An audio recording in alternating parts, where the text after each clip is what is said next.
Muy buenas tardes a todos y a todas. Les damos formal inicio al primer concurso Interfacultades de Alegatos, organizado conjuntamente con la Facultad de Ciencias Jurídicas y Sociales de la Universidad Nacional del Litoral y la Facultad de Derecho y Ciencias Políticas de la Universidad Católica de Santa Fe. Hoy nos encontramos en un ámbito cargado de historia, el Paraninfo de la Universidad Nacional del Litoral, recinto donde se celebró la reforma de la Constitución Nacional en 1994, uno de los momentos más trascendentes del constitucionalismo argentino contemporáneo. En este mismo espacio, donde se debatieron los pilares de nuestro sistema democrático, hoy nuestros estudiantes son quienes tomarán la palabra. A través del método de casos, presentarán sus alegatos como protagonistas de un ejercicio riguroso, público y pedagógico. Y porque alegar es un acto de civismo, de defensa de los derechos y de compromiso con los valores de nuestra Constitución, damos inicio a este concurso entonando juntos el himno nacional argentino. Este concurso se propone fortalecer competencias fundamentales en la formación jurídica, el análisis profundo, la argumentación oral persuasiva, la identificación de problemas complejos y la formulación de soluciones jurídicas sólidas. Agradecemos especialmente la presencia de los miembros del Tribunal Evaluador, cuya experiencia y compromiso académico garantizan una evaluación justa y formativa. Nos honra contar con la presencia de la doctora Marta Feijó, el doctor Julio de la Zábal y el doctor Roberto Priumántaras. A cada uno de ellos, nuestro sincero agradecimiento por su tiempo y dedicación.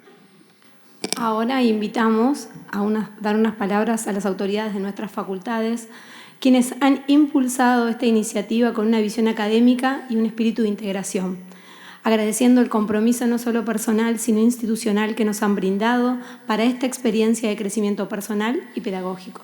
En primer lugar, tiene la palabra la doctora Wagner Claudia, secretaria académica de nuestra Facultad de Ciencias Jurídicas y Sociales de la UNL.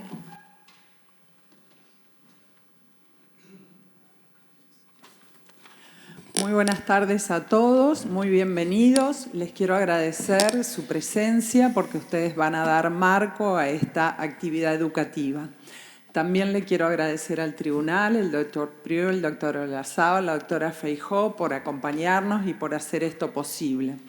Fundamentalmente le quiero agradecer a los profesores que vienen trabajando desde el año pasado para que podamos hacer esta actividad hoy.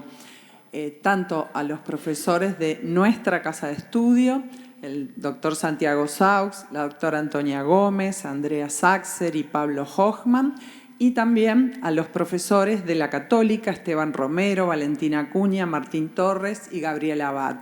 Ellos vienen trabajando desde el año pasado con un entusiasmo y unas ganas que si no lo hubieran hecho esto no hubiera sido posible. Fundamentalmente también quiero agradecer a los estudiantes que van a participar, ¿no? Porque uno propone los proyectos, las ideas, pero después se necesita que los estudiantes se sumen. Quería destacar que la actividad de hoy es una actividad voluntaria, o sea, si bien todos, tanto los de la Facultad de Ciencias Jurídicas como los de la Católica, están cursando la materia final de práctica profesional, esta era una actividad voluntaria y optativa. Y ellos eligieron estudiar más, trabajar más, esforzarse más para aprender más, que es lo que creemos que vamos a lograr con esta actividad. Este tipo de concursos se realizan en otras partes del mundo, sobre todo se hacen mucho en Estados Unidos. Algunas facultades de nuestro país también lo hacen, pero nosotros es la primera vez que vamos a hacer este tipo de competencia interfacultades.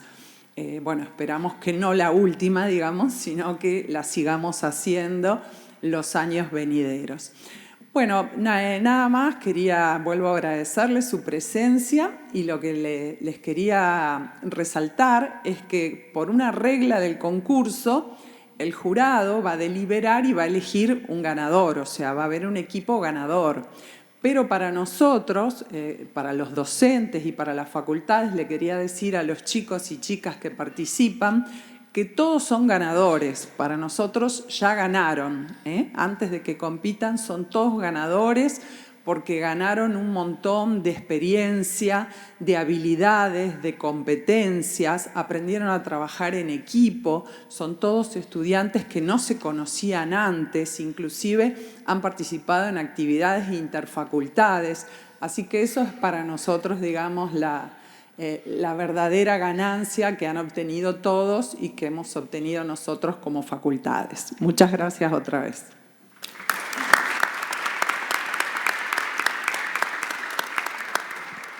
A continuación, escucharemos al licenciado Magín Ferrer, decano de la Facultad de Derecho y Ciencia Política de la Universidad Católica de Santa Fe.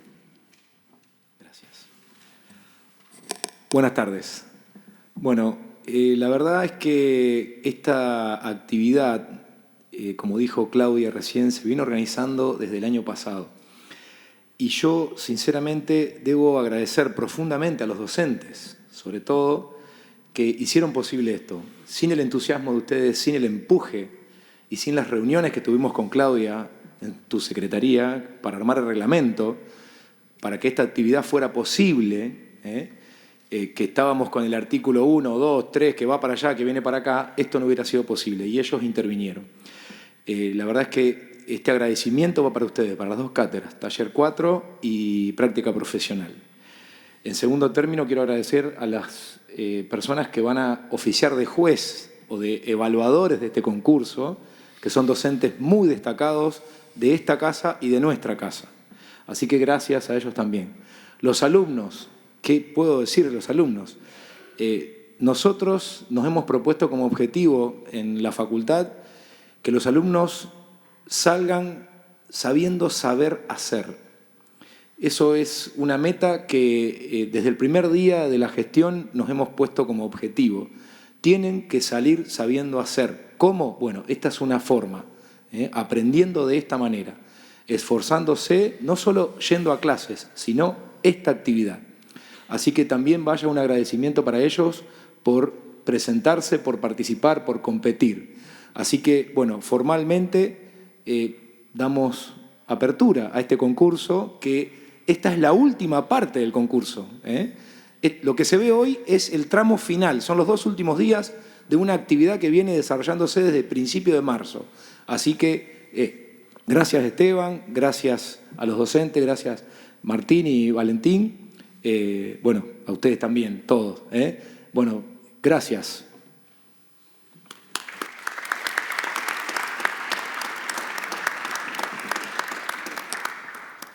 A continuación explicaremos brevemente el desarrollo de esta jornada de competencia. Conforme al reglamento, que recién hablábamos, aprobado por el comité organizador, en el día de hoy se llevará a cabo la simulación de un juicio penal.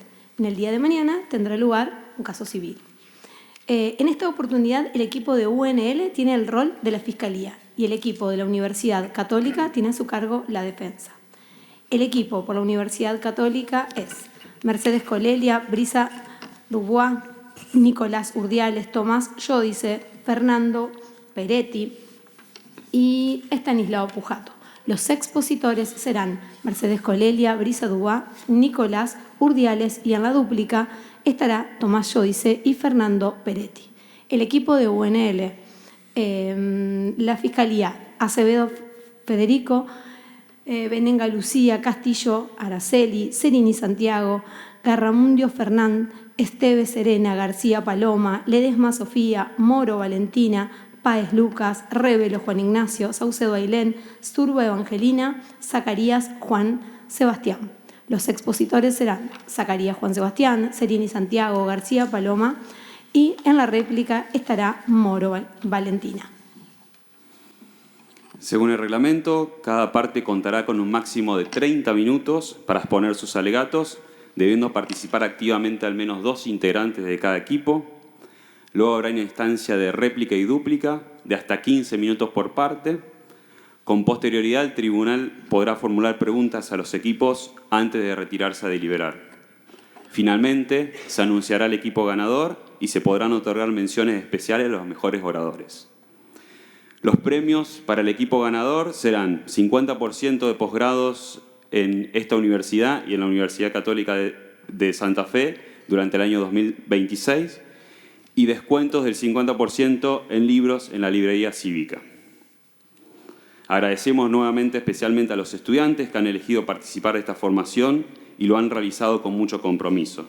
Les recordamos a todos los presentes guardar silencio durante las exposiciones, apagar los teléfonos celulares, mantener una actitud respetuosa y formal conforme al reglamento.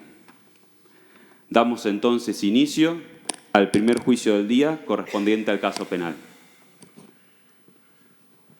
Bien.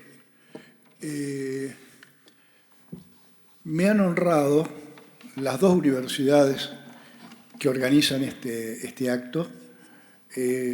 Me han honrado, y creo puedo tomar las palabras de los que me acompañan en el estrado, nos han honrado a todos al designarnos para que cumplamos esta función.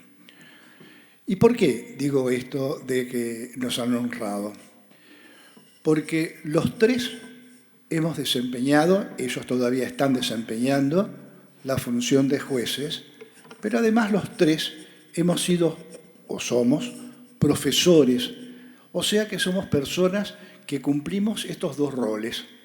Y desde esa función hemos percibido, fundamentalmente he percibido yo únicamente porque los apabullo en cuanto a la edad que llevo a cuestas, hemos podido ver a través del tiempo muchos cambios que se han producido en los enjuiciamientos. En mis clases yo suelo hablar con mis alumnos, relatándoles cosas que uno ha visto, porque ustedes, que son la inmensa mayoría gente joven, suelen tomar como que las cosas que ahora están viendo y los procesos que se están llevando adelante siempre han sido así. Y no han sido así, no lo han sido. Yo tuve oportunidad, como insisto, nada más que por una cuestión de edad, de ver el proceso inquisitivo casi puro. Yo no puedo olvidarme mi ingreso a tribunales como simple empleado, cuando un abogado concurrió a la mesa de entrada en la que yo circunstancialmente me hallaba y me preguntó si yo le podía decir qué carátula tenía el expediente. Y yo, con esa estupidez que muchas veces suelen tener los jóvenes, esas petulancias, le respondí: pero doctor, ¿para qué le interesa a usted la carátula? Si la carátula no tiene ninguna importancia, la carátula la ponemos nosotros, que somos los empleados. Y este abogado, con mucha altura, me respondió: mirá, mijo, vos no te das cuenta todavía de lo que es, cómo funciona este proceso en el cual vos vas a participar. Era prácticamente un inquisitivo puro. Y me dice algo que para ustedes puede ser, para las jóvenes, casi incomprensible. Vos no te das cuenta de que nosotros no hemos podido hablar con el que defendemos. No hemos podido tener ningún trato para saber qué le importa a él, qué quiere que digamos. Pero además, ese imputado no sabe de qué se lo acusa. Yo recuerdo que yo mismo me admiraba, pese a que de derecho no sabía una papa en aquel entonces. ¿Cómo le digo? No, le dice, porque tu juez, el juez, cuando le toma declaración indagatoria, le pregunta, lo indaga, pero no le dice de qué se tiene que defender.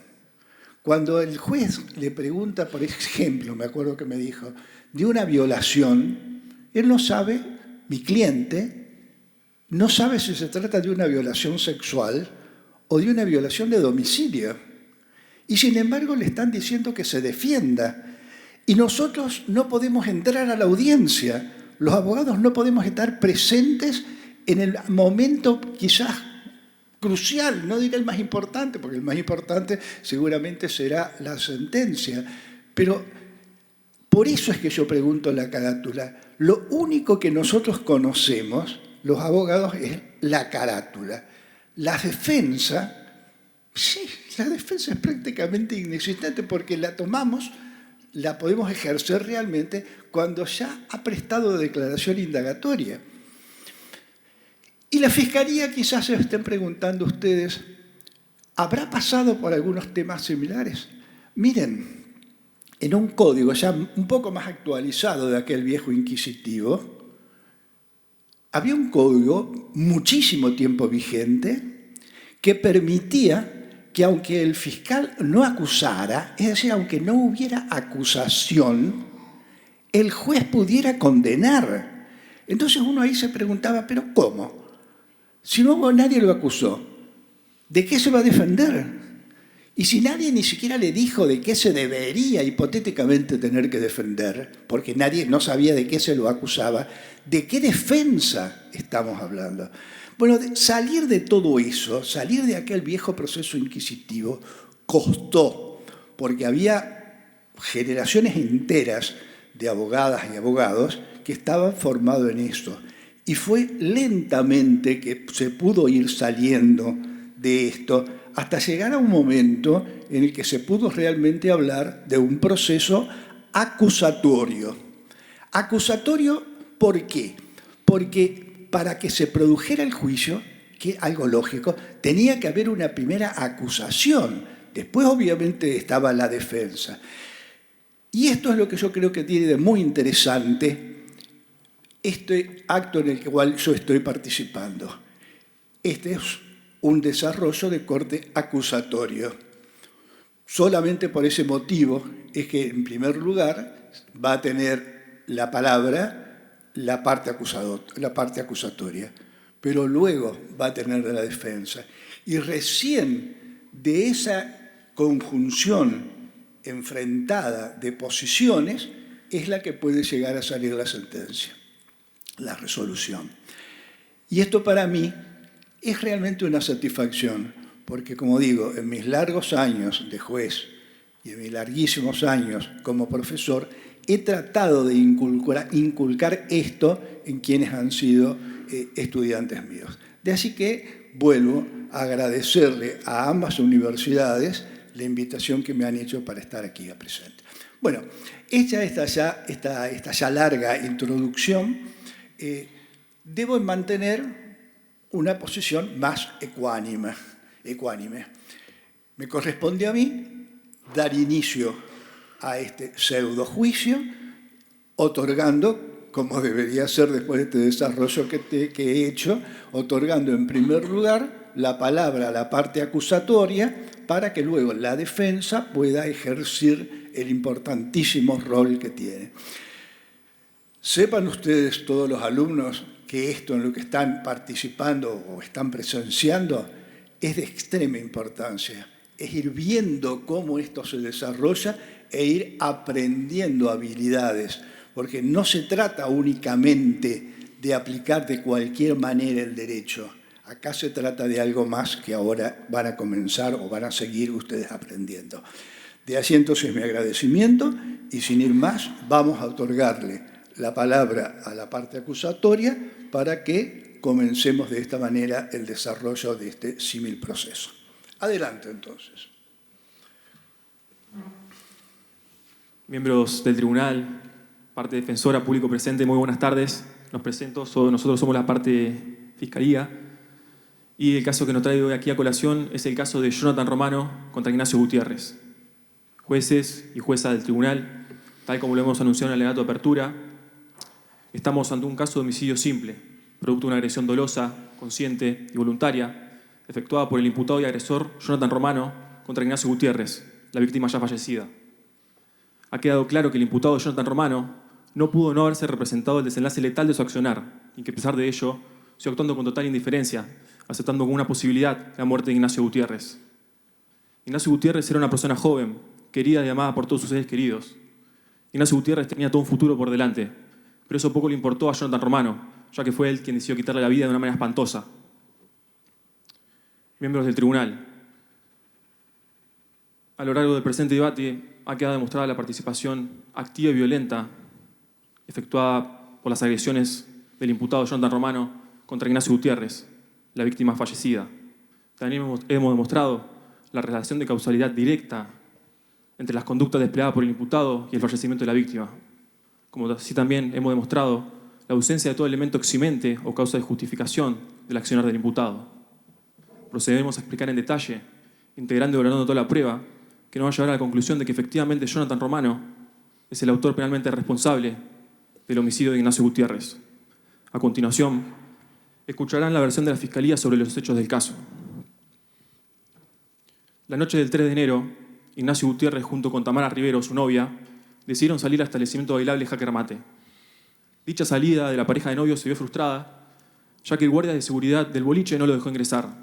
A raíz de ello, la pareja de novios decide volverse a sus casas. Su medio de transporte era el colectivo, por lo que deciden dirigirse a la parada de colectivo. Una vez que la pareja de novios está llegando a la parada de colectivo, se encuentran con un grupo de 4 personas. Ignacio Gutiérrez, al llegar a la parada de colectivo, percibe que ese grupo de 4 personas se está riendo, se está burlando por lo bajo de él. Ese grupo de 4 personas eran Jonathan Romano, Agustín Salinas, Camilo Ortiz y Eugenia de Luca. Reírse de Ignacio por parte de ese grupo era una conducta habitual. Ignacio Gutiérrez, molesto por las burlas y risas que estaba percibiendo, les hace un comentario a ese grupo de 4 personas. Ese grupo de 4 personas responde muy mal al comentario de Ignacio Gutiérrez, ya que por un lado Agustín Salinas se para, le responde de mala manera y lo confronta cara a cara a Ignacio Gutiérrez. Y en ese mismo instante Jonathan Romano, desde atrás, le empezó a gritar cosas despectivas a Ignacio Gutiérrez. Jonathan Romano le gritaba que Ignacio Gutiérrez era un cagón, que Ignacio Gutiérrez era un trono. Ignacio Gutiérrez, atemorizado por la situación de una inminente pelea que le estaba proponiendo Agustín Salinas, y también atemorizado por los insultos que estaba percibiendo, y también atemorizado porque su novia Tamara Rivero sufre una agresión por parte de ese grupo de 4 personas que lo estaba acorralando, decide abalanzársele hacia Agustín Salinas.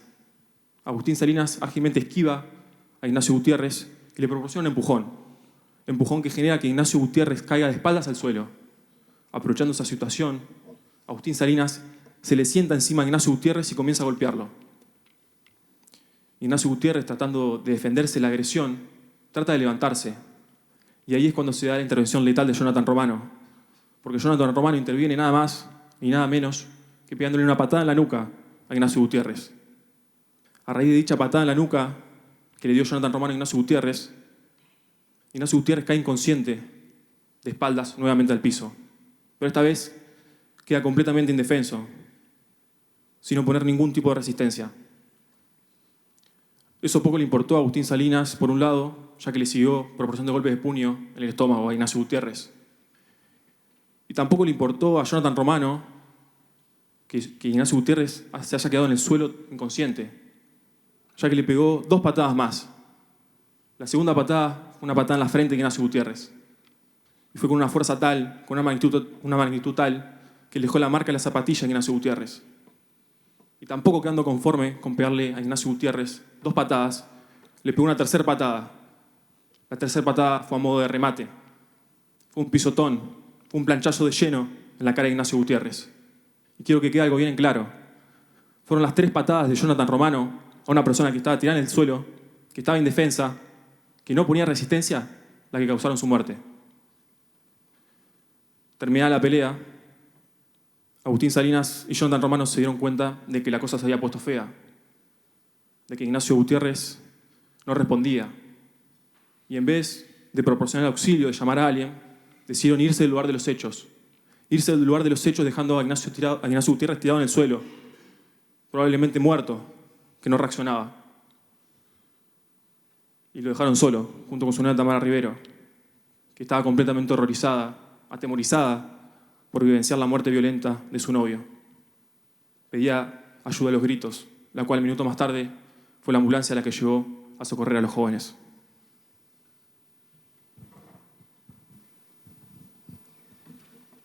Miembros del tribunal, en nuestra calidad de representantes del Ministerio Público Fiscal, queremos expresarles con claridad que el relato de los hechos que acaban de escuchar es con certeza lo que ocurrió la noche del 4 de enero, donde el acusado Jonathan Romano puso fin a la vida de Ignacio Gutiérrez. A continuación pasaremos a dar cuenta de ello en forma detallada. La noche que murió Ignacio, todos ellos, es decir, Ignacio Gutiérrez, Tamara Rivero, Jonathan Romano, Agustín Salinas, Camilo Ortiz y Eugenia de Luca se encontraban en el lugar de los hechos. Surge de la declaración del oficial de policía Pedro Pablo Pimienta que Camilo Ortiz admitió haber estado al momento del hecho, así como Agustín Salinas. Este último, mejor amigo del acusado, fue quien refirió que fue Jonathan Romano quien se enfrentó a Ignacio Gutiérrez. Tamara Rivero, por otro lado, declaró que al momento en que se encontraban llegando a la parada de colectivo junto a Ignacio, ya se encontraban en el lugar este grupo integrado por Jonathan Romano, Agustín Salinas, Camilo Ortiz y Eugenia Daluca.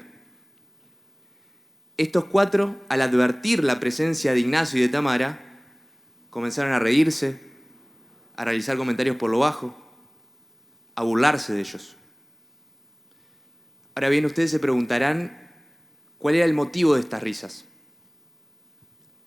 A partir del dictamen informático SPI 797, elaborado por el Servicio Pericial de Gabinete de Informática Forense dependiente del Ministerio Público Fiscal, se constató del celular iPhone 4 encontrado y secuestrado perteneciente al acusado, se constató la existencia de un grupo de WhatsApp denominado Los Pibes de la Plaza Cañón, integrado exclusivamente por Agustín Salinas, Jonathan Romano y Camilo Ortiz. Ahí mismo se verificó la existencia de un grupo de WhatsApp y una conversación mantenida 24 horas antes del homicidio de Ignacio, en la cual esos integrantes se burlaban de Ignacio Gutiérrez, poniendo de manifiesto un claro desprecio hacia su persona. Es en estos mensajes que puede observarse con claridad que el motivo de las risas no era un comentario anecdótico, no era un chiste del momento, sino que era la propia víctima, era Ignacio. Puntualmente me gustaría destacar los mensajes intercambiados por Salinas y el imputado Romano, quien dijo, y cito: "Loco, al que no puedo ni ver es al gil este de Nacho. Se la da de guapo y es tremendo cabrón. ¿Te acordás cuando andaba de cadete? Qué trolo, por favor. Es un gil, es un cabrón, se la da de guapo. Qué trolo". Salinas en ese momento coincide con el imputado y dice: "Ese chabón es un gil bárbaro. La otra vuelta cuando lo sacaron del boliche casi se larga a llorar. Es un maricón". Pero es el acusado Jonathan Romano quien escala la situación declarando lo siguiente: "¿Qué me va a bardear ese? Me llega a decir algo y lo mato.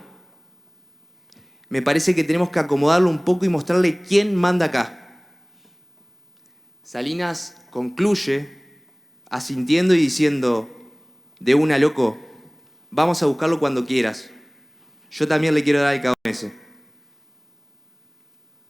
Queda claro entonces que estas expresiones no son para nada inocentes, aisladas o desprovistas de sentido alguno, sino que por el contrario evidencian un claro sentido: ridiculizar a Ignacio y convertirlo en un objeto de burla constante.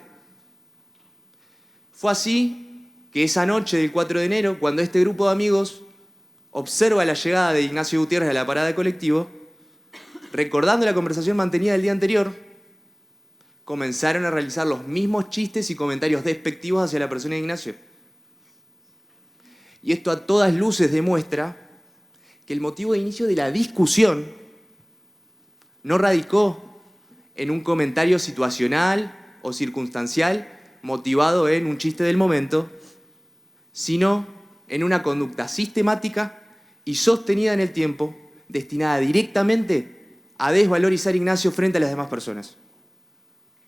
Y estas desvalorizaciones revelan un clima hostil y humillante que no debe ser pasado por alto al momento de analizar el motivo por el cual Ignacio decide acercarse hacia el grupo y realizarles un comentario. Ahora bien, por otro lado, los testimonios de Tamara Rivero y Camilo Ortiz son coincidentes al señalar que fue Agustín Salinas quien reaccionó en forma intempestiva ante el comentario de Ignacio.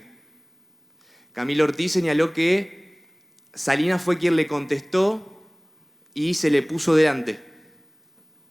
Tamara Rivero dijo que el de gorrita roja, refiriéndose a Salinas, fue quien le contestó y se le puso a hablar de cerca. También agrega Rivero que en ese mismo momento Jonathan Romano se suma al intercambio entre Salinas y Gutiérrez insultándolo a Ignacio. Puntualmente señaló que lo insultó gritándole cabrón, trolo. Y nótese que estos insultos son coincidentes con los que analizamos en la pericia informática del grupo de WhatsApp. Camilo Ortiz también señaló que Jonathan Romano se suma a la discusión, insultándolo a Ignacio Gutiérrez, no señalando los mismos insultos que señala Tamara Rivero, pero sí dijo puntualmente que Jonah se enojó y le dijo que no se hiciera el pelotudo y que se fuera. Y como si todo esto fuera poco, y por si a alguien le quedase alguna duda sobre la existencia de los insultos, analicemos la transcripción de la videograbación tomada con el celular del testigo de la defensa, Camilo Ortiz, durante la discusión, la cual fue reproducida durante el debate oral, en la cual puede escucharse con claridad a un masculino exclamando: «Sos un hijo de puta, troco, cagón». Señores jueces, señora jueza, este es un hecho absolutamente probado. Estas palabras, estos insultos coinciden en todo con las palabras a las que refiere la testigo Tamara Rivero en su declaración y dan cuenta de la hostilidad y del nivel de aversión que guardaba el imputado Jonathan Romano hacia la víctima Ignacio Gutiérrez.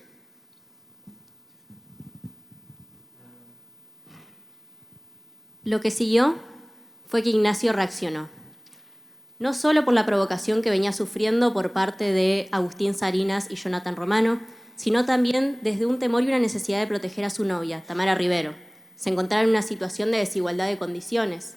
Eran 2 personas las que lo rodeaban incitando una pelea y además estaban en una situación en la que no podían ser ayudados por nadie. Es entonces que se abalanza sobre Agustín Salinas. Con esto no pretendemos justificar su accionar, pero está claro que Ignacio reaccionó como lo haría cualquier persona que se siente acorralada, desde el temor y la necesidad de proteger a los que ama. Fue una reacción frente a una situación de tensión extrema. El hecho es que ese intento de agresión a Agustín Salinas queda trunco y todos los testimonios coinciden en eso. Ahora bien, es importante que comprendamos cómo acto seguido Ignacio Gutiérrez termina cayendo al piso. No descartamos que este pueda ser un punto de confusión, así que vamos a intentar despejar todas las dudas posibles. Una vez que Ignacio se abalanza sobre Agustín Salinas, Agustín consigue esquivarlo y le proporciona un empujón. Tamara Rivero, testigo directo, quien vio lo ocurrido, expresa cómo ella vio que Agustín le propinó un tremendo empujón a Ignacio Gutiérrez. Pretender que Ignacio haya caído de espaldas sin que nadie lo empuje desafía cualquier regla de la lógica y de la física. Si evaluamos el movimiento realizado por Ignacio, es imposible que una persona que avanza hacia adelante con un empujón determinado pueda caer de espaldas sin que una fuerza externa afecte su trayectoria. Por lo tanto, no es coherente lo que dijo Camilo Ortiz al decir que Ignacio Gutiérrez cayó por sí mismo de espaldas al írsele encima a Agustín Salinas. Por el contrario, es dable inferir que Ignacio Gutiérrez avanza hacia Agustín Salinas y Agustín Salinas lo empuja, cambiando su trayectoria y haciendo que caiga de espaldas, tropezando con un cartel que se encontraba en la escena. Cartel que fue mencionado en los testimonios de Tamara Rivero y Camilo Ortiz y que también fue fotografiado por el personal policial. Que caiga de espaldas al piso fue lo que les dio la oportunidad de abalanzarse en un momento de indefensión de Ignacio. Una vez que Ignacio cae al piso, Agustín Salinas se sienta encima de él y sosteniéndolo comienza a golpearlo en el estómago. Esto muestra una violencia injustificada y sostenida, y ahora es importante que mencionemos algo sobre lo que no cabe el más mínimo indicio de duda. En esta situación que mencionamos, con Ignacio en el piso, sostenido, mientras Salinas lo golpeaba, Jonathan Romano le propinó 3 patadas a la víctima. Tamara Rivero describe esta situación como que el de gorrita roja, refiriéndose a Agustín Salinas, lo sostenía y le pegaba, y es ahí cuando Romano interviene. La primera patada a la altura de la nuca, que deja inconsciente a Ignacio inmediatamente. Y después, no solo contento con haberlo dejado inconsciente, vuelve a dar 2 patadas más, una a la frente y otra a modo de pisotón en la cara. Estos 2 nuevos ataques, deliberados, a la cabeza de una persona que no se movía y no podía defenderse, no permiten otra interpretación más que el objetivo final de Romano fue el desenlace letal, o que por lo menos pudo representarse con toda claridad que la muerte de Ignacio era el resultado más seguro a la violencia con la que ejecutó estos actos. Esto surge, por un lado, de lo expresado por los testigos. Tamara Rivero expresa sobre la primera patada que el de buzo blanco, refiriéndose a Jonathan Romano, se metió y le pegó una patada en los hombros o en la nuca. Dice que en ese momento Ignacio volvió a caer hacia atrás, inconsciente. Después, Camilo Ortiz, propio testigo de la defensa, ratifica lo sucedido diciendo: yo vi que Jonathan le pegaba unas patadas al pibe. Además, como si esto fuera poco, para ver la extensión de las agresiones causadas por Jonathan Romano, tenemos el informe médico pericial suscrito por el doctor Nicolás Parfuch, egresado de la Universidad Nacional y con un extenso currículum en la medicina forense, que al revisar el cuerpo del occiso menciona que encuentra en la espalda, entre la última vértebra cervical C7 y la primera dorsal D1, una marca compatible con la puntera de una zapatilla con líneas horizontales. Esta es la patada inicial, a la nuca, la que deja inconsciente a Ignacio. Después también menciona 2 improntas, una en la frente, a la altura del arco superciliar derecho. Esta es la segunda patada. Y después también menciona una marca en el pómulo o mejilla, más amplia. Este es el pisotón. Son correspondientes con el mismo calzado y todos están en el dictamen pericial suscrito por el doctor. Queremos que quede bien en claro: Ignacio muere por una lesión craneoencefálica traumática. En simples palabras, debido a golpes violentos y repentinos como lo fueron las patadas de Jonathan Romano. Además, se constató una lesión en el lóbulo frontal, que está ubicado en la parte central de la cabeza, en la parte delantera, y se ocupa de las funciones del cuerpo. Además, se constató una lesión axonal difusa. Esta es una de las formas de daño craneoencefálico más graves y capaz de causarle la muerte a cualquiera. Y es el mismo médico forense el que atribuye la causa de esta lesión a la patada propinada a modo de pisotón por Jonathan Romano. Nos queda claro entonces que estas marcas coinciden de forma contundente con las agresiones relatadas por los testigos y nos permite tener sin ninguna duda la certeza de que Jonathan Romano propinó 3 golpes de una violencia extrema, 2 de ellos mientras la víctima ya se encontraba inconsciente, lo cual refuerza la configuración de dolo eventual, ya que una persona que actúa de esta forma se representa con toda claridad que puede causarle la muerte a cualquiera con estas acciones. Por último, es necesario mencionar la evidencia material encontrada en la escena.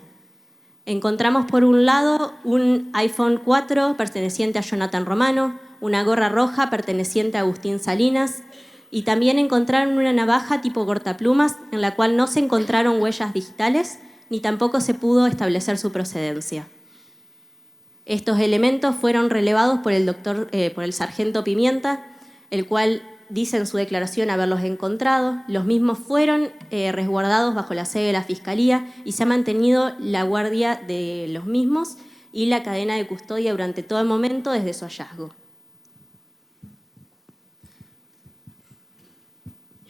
El día de hoy tenemos esta evidencia entre ustedes, miembros del tribunal, como prueba objetiva que contribuye a consolidar el marco fáctico del hecho investigado y refuerza la participación y presencia directa del acusado Jonathan Romano en el momento y el lugar del hecho.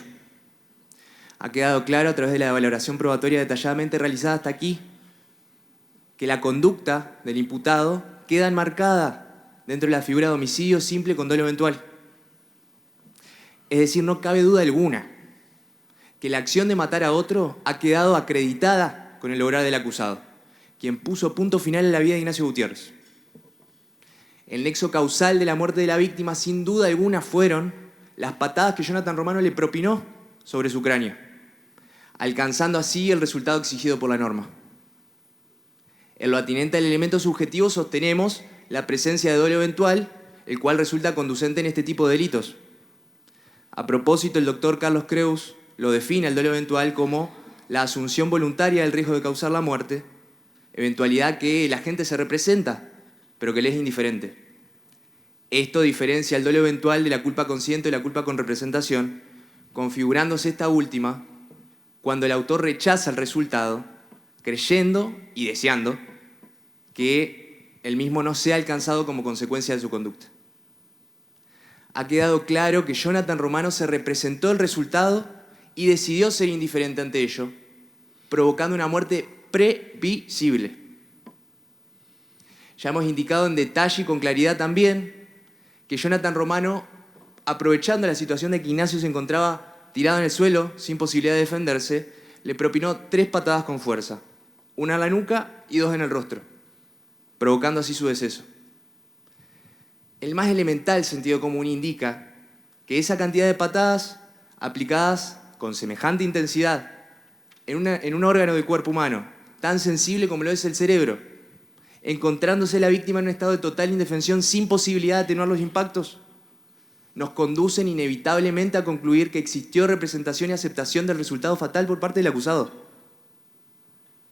Por todo lo expuesto, esta Fiscalía solicita que el señor Jonathan Romano sea condenado por encontrarlo, con el grado de certeza que esta etapa procesal nos exige, como autor penalmente responsable del delito de homicidio simple, regulado y penado por el artículo 79 del Código Penal argentino, a la pena de 12 años de prisión efectiva más accesorias legales. Ahora bien, en cuanto a la ponderación de la pena, cabe destacar que el tipo presenta una escala penal que oscila entre los 8 y 25 años de prisión. Atendiendo el artículo 41 del Código Penal, entendemos desde esta Fiscalía que el grado de reproche exigible para con el autor se encuentra por encima del mínimo.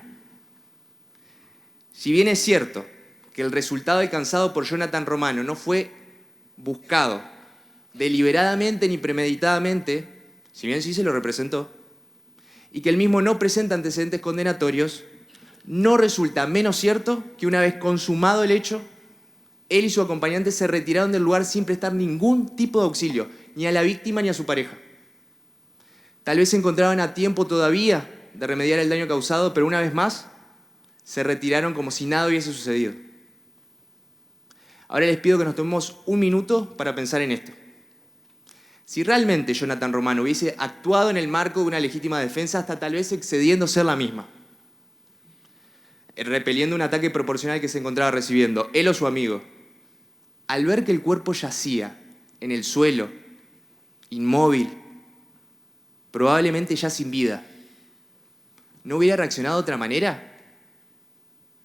Las reglas de la lógica y la experiencia indican que cuando una persona intenta evitar un resultado y éste igualmente acaece, se muestra arrepentido y colaborativo para intentar remediar el daño. Lamentablemente para Ignacio, este no fue el caso de Romano. Otra cosa que quiero destacar es que el propio Jonathan Romano, en la declaración de imputado realizada durante la investigación, destacó que se encontraba cursando una carrera universitaria y se encontraba próximo a comenzar un proyecto laboral junto a su padre.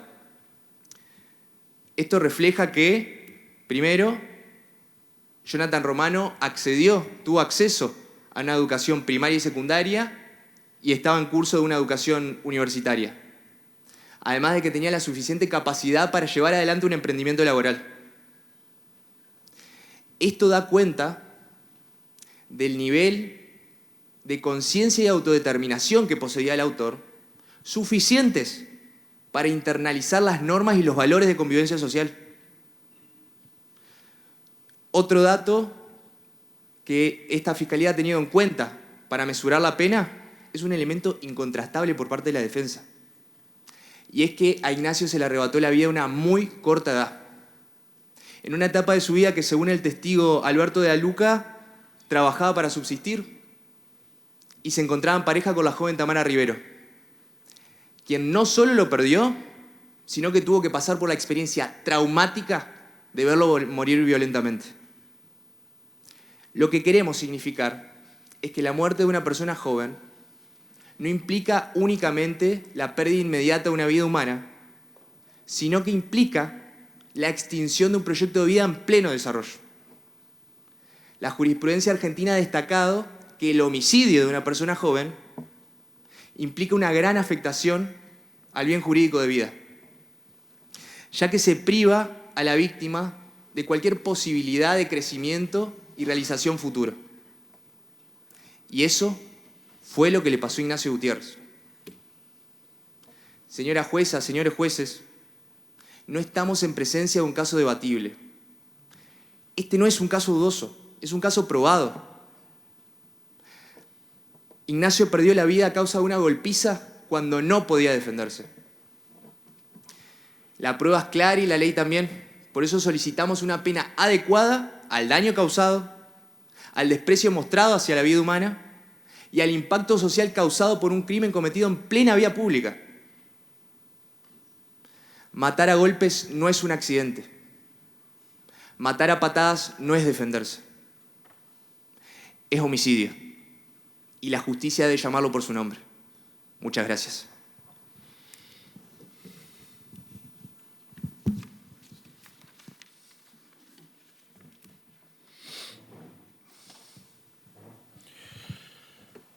Tiene la palabra la defensa.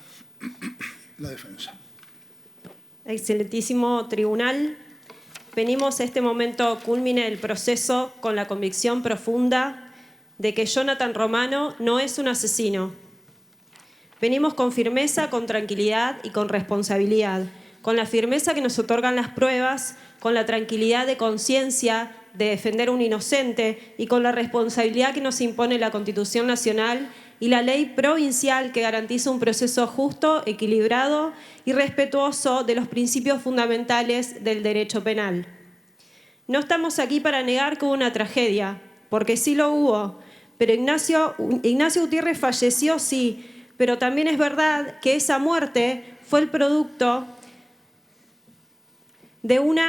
no fue el producto de un plan criminal, sino que ni tampoco una voluntad homicida, sino que fue el producto de una pelea callejera provocada por el mismo fallecido, que lamentablemente terminó en una tragedia, pero no en un homicidio. Nuestro representado, Jonathan Romano, a quien se le acusa de arrebatar una vida, es un joven con una vida normal, sin antecedentes penales, estudiante, y cuya única acción reprochable que tenemos para esa noche fue defender a un amigo de una acción letal e inminente.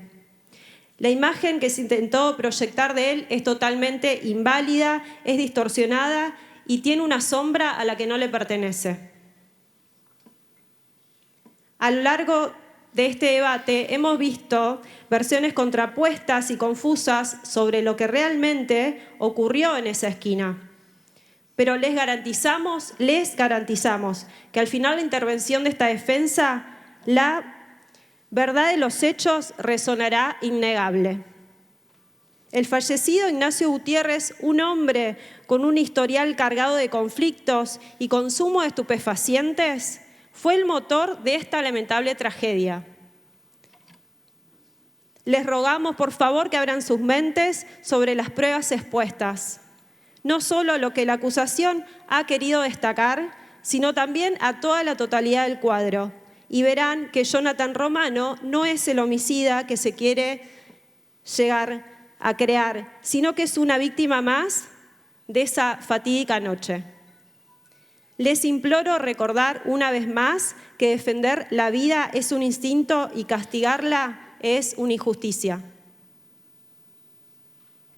El día 4 de enero del año 2025, cerca de la medianoche, se produjo un lamentable incidente entre las calles Salta y Amenábar. En el lugar fue encontrado Ignacio Gutiérrez, alias Nacho Machín, quien yacía en el césped con diversas lesiones en la cabeza, producto de golpes, y su novia, Tamara Rivero, se encontraba con él en un evidente estado de shock, rodeada de mucha crisis y nerviosismo. Pese a que el servicio hospitalario finalmente lo asistió, Ignacio Gutiérrez falleció horas después en el hospital. La causa de muerte ha sido determinada por el perito de la Fiscalía como una lesión cráneoencefálica traumática con la hora de deceso entre las 0 y las 2 del 4 de enero de 2025. No discutimos que Jonathan Romano haya estado, nuestro defendido se encontraba en el lugar de los hechos, con sus amigos Agustín Salinas, Camilo Ortiz y Eugenia de Luca. Alberto de Luca, padre de una de las presentes, fue quien llamó al 911 a la policía, a la cual asistió al lugar y en el lugar encontró una navaja tipo cortaplumas sin huellas dactilares, encontró una gorra roja y encontró un iPhone 4 que se estableció que pertenecía a Jonathan Romano y que contenía conversaciones de WhatsApp con sus amigos Agustín Salina y Camilo Ortiz. Vuelvo a destacar que no se encontraron huellas dactilares en la navaja.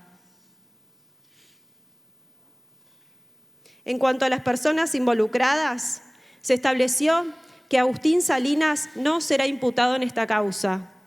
Así, se destaca que ni él ni Jonathan Romano tienen antecedentes penales.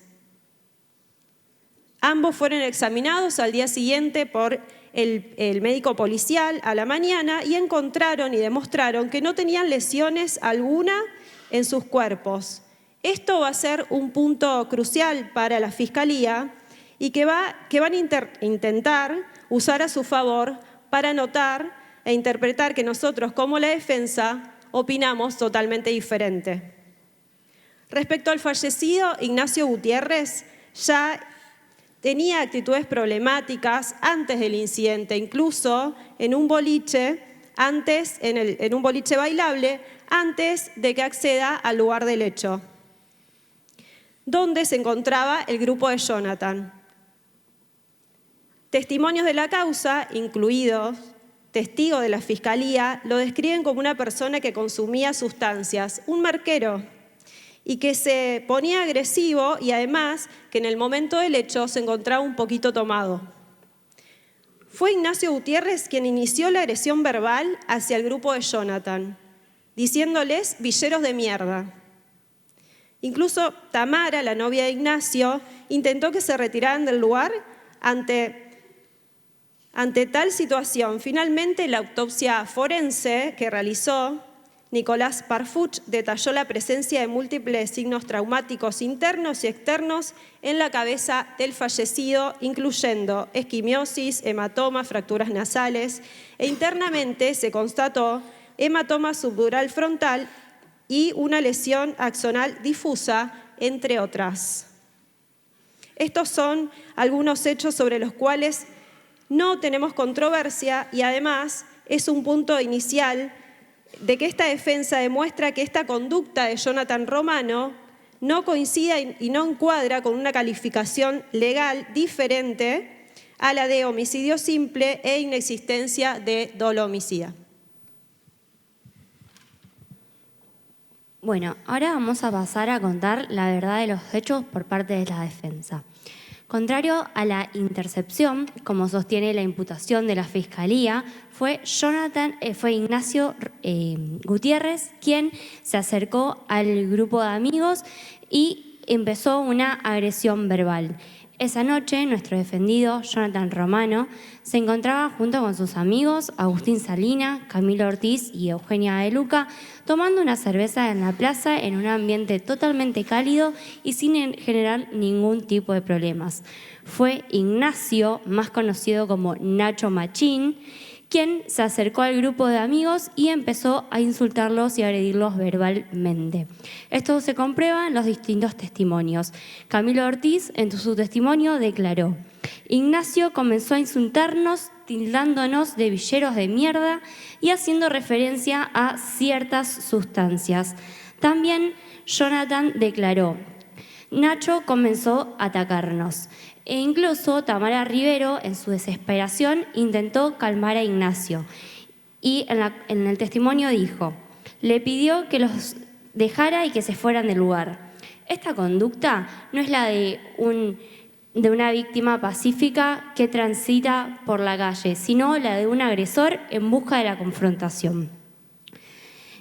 La escalada de la agresión verbal continuó y siguió cuando Ignacio Romero sacó una navaja de su bolsillo, como también se puede comprobar en las distintas pruebas. Camilo Ortiz presentó una desgrabación de audio en la cual se escucha: tiene una faca, haciendo referencia al arma blanca. También Jonathan confesó que Nacho mostró esa navaja que tenía y que esto le había generado un miedo real y justificado. Hasta el propio testigo de la Fiscalía, Alberto de Luca, dice que su hija Eugenia, cuando llegó a la casa, le comenta que un tal Ignacio sacó un cuchillo, y cito: no supe bien qué pasó, hasta que Euge me dijo que un tal Nacho sacó una navaja en medio de una discusión y todos se asustaron. Estas pruebas corroboran la existencia y presencia del arma blanca y el uso en la confrontación. Y en este momento es cuando el escenario cambia pasando de una discusión a una situación de peligro inminente. Inmediatamente, luego de mostrar la navaja, Ignacio Gutiérrez se abalanza sobre Agustín Salinas, quien nunca había generado una provocación previa para que éste actúe de tal forma. Agustín Salinas logra esquivarlo y en ese momento es cuando Ignacio se tropieza con un cartel roto que se encontraba en el lugar de los hechos y cae de espaldas golpeándose la cabeza con el suelo. Esta caída de espaldas es un dato relevante para la cabeza de Ignacio. Tras la caída, Agustín Salinas intenta inmovilizar la mano en la que Ignacio sostenía el arma, pero este se resistía activamente a cesar sus intenciones. Es en este momento recién en el que Jonathan interviene solamente para proteger a su amigo que estaba forcejeando con su agresor armado. Nuestro defendido no actuó con dolo homicida, solamente actuó para proteger a un tercero. Con su accionar solamente buscó cesar la agresión percibida como letal y grave, en un escenario caótico, de miedo y en una fracción de segundos. La prueba más irrelevante del miedo que sostuvo el grupo de amigos es la desgrabación de audio del teléfono de Camilo Ortiz. En esta misma se escuchan tanto voces masculinas como voces femeninas en un momento de miedo. Se escucha una voz masculina que dice: «Che, tiene una faca, esto se está pudriendo, déjate de jodas, vámonos». Y las súplicas de una voz femenina diciendo: «Nacho, déjalos ya, déjalos, vámonos Nacho». Otra voz femenina que dice: «Déjalo ya, chabón, déjalo, para». Esto es la prueba del peligro que estaba pasando el grupo de amigos contra su agresor armado. También la imputación fiscal menciona que Ignacio se encontraba en una posición de indefensión. Esta afirmación es una falacia y carece de todo sustento probatorio, ya que la indefensión implica que la persona tenga una imposibilidad de defenderse, actuar sobre seguro y sin riesgo.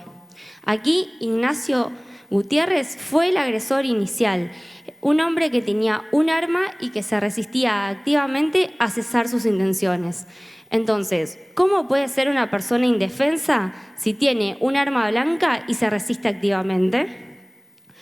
Lo que hubo fue solamente una pelea iniciada por el fallecido y en la que Jonathan intervino para proteger a un tercero que era su amigo Agustín. Es un hecho no controvertido que a la mañana siguiente del hecho, Agustín Salinas y Jonathan Romano fueron revisados por el médico de la policía y no encontraron lesiones en sus cuerpos. Esto no es una debilidad para la defensa, sino un pilar importante para nuestra teoría del caso, ya que la ley no exige que uno sea herido para poder defenderse legítimamente. Y la legítima defensa busca impedir un daño, no sufrirlo.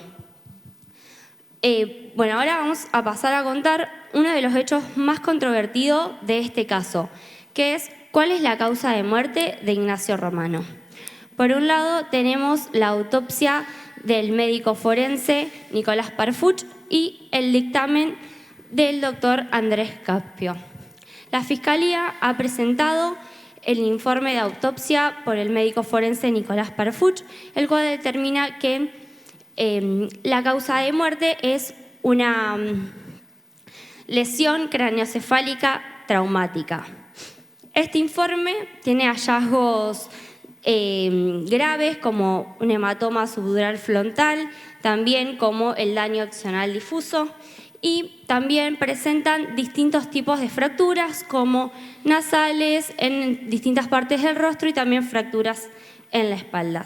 Sin embargo, esta defensa ha presentado el dictamen del doctor Andrés Caspio, un neurocirujano con vastísima trayectoria internacional, que él mismo, tras leer el informe, dictaminó que hubo conclusiones no acertadas en el informe de la autopsia.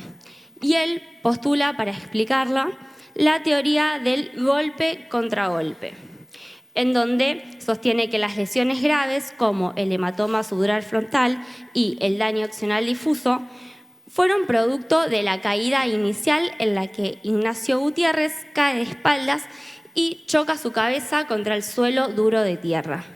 El experto explicó que el cerebro rebota dentro del cráneo, generando lesiones en el lado opuesto al impacto.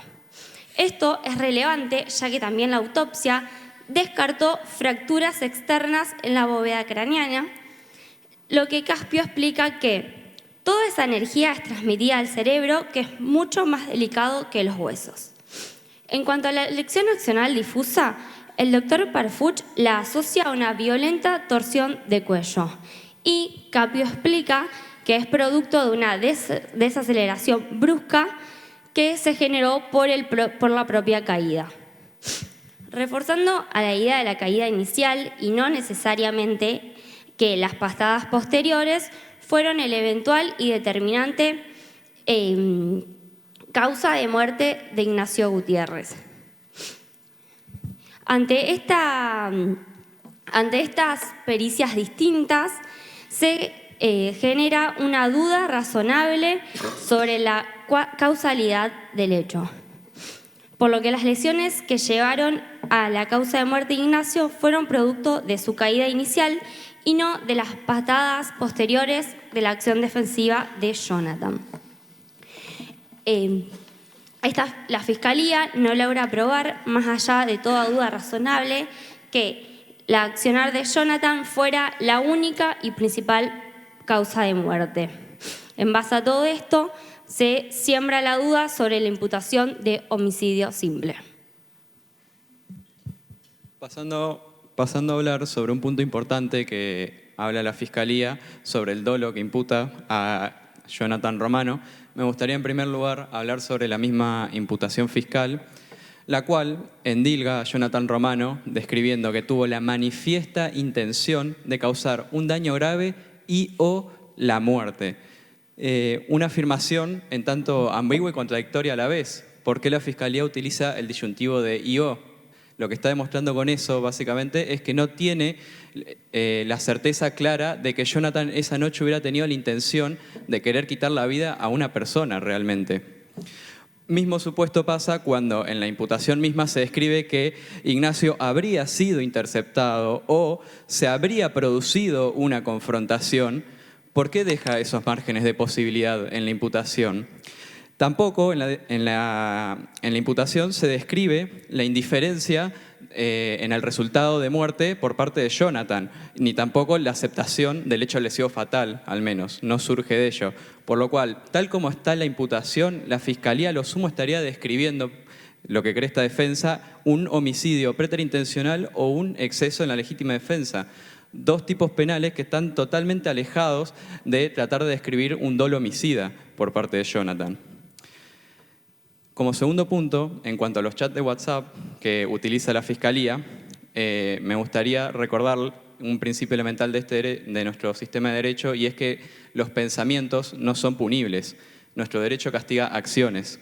Tratar de extraer de los chats de WhatsApp, de meras conversaciones entre amigos, actos donde no se habla de ningún acto preparatorio ni se dio comienzo a ninguna ejecución de algún plan delictivo, es jurídicamente insostenible. No solo eso, sino que nos acerca peligrosamente a la teoría del derecho penal del enemigo, donde ya estamos empezando a acusar a una persona por lo que es y piensa y no por lo que hace, básicamente.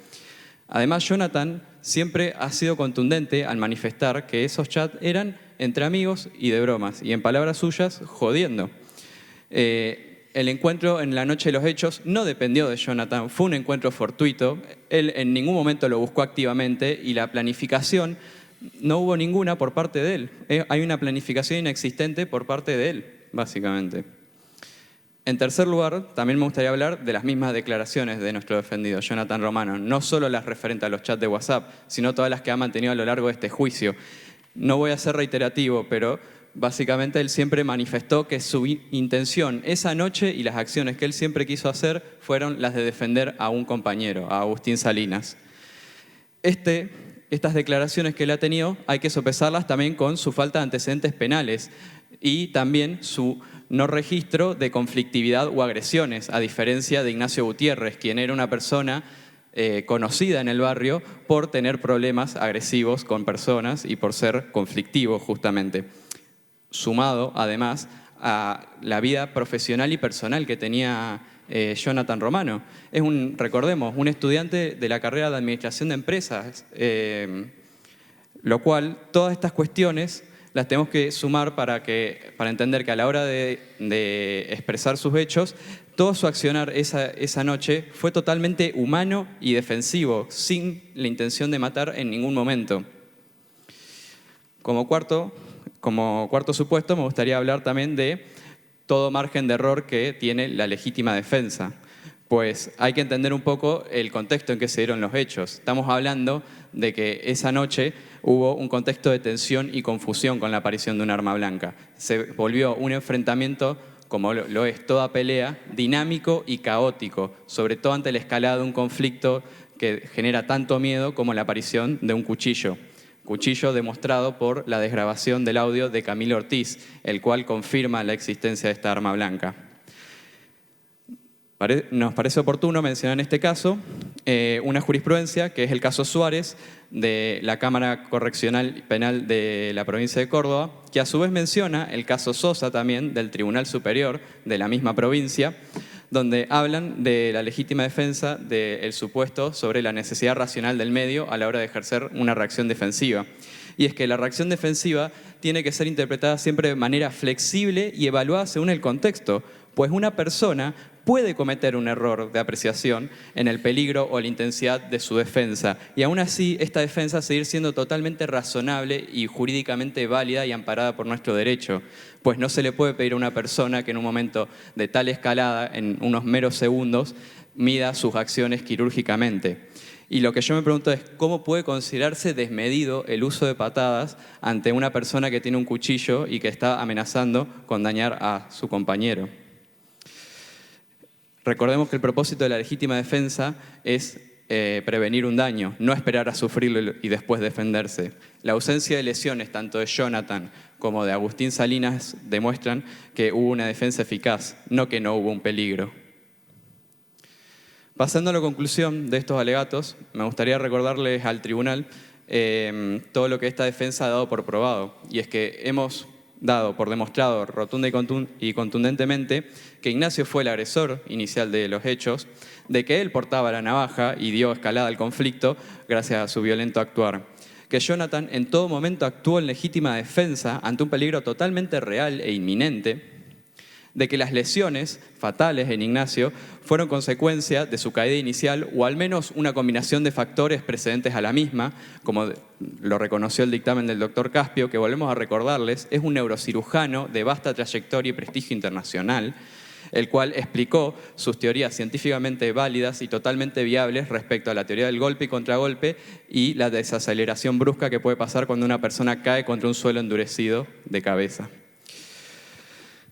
Todas estas cuestiones también se suman a que la Fiscalía no pudo probar más allá de toda duda razonable, como es su deber, del dolo homicida por parte de Jonathan Romano.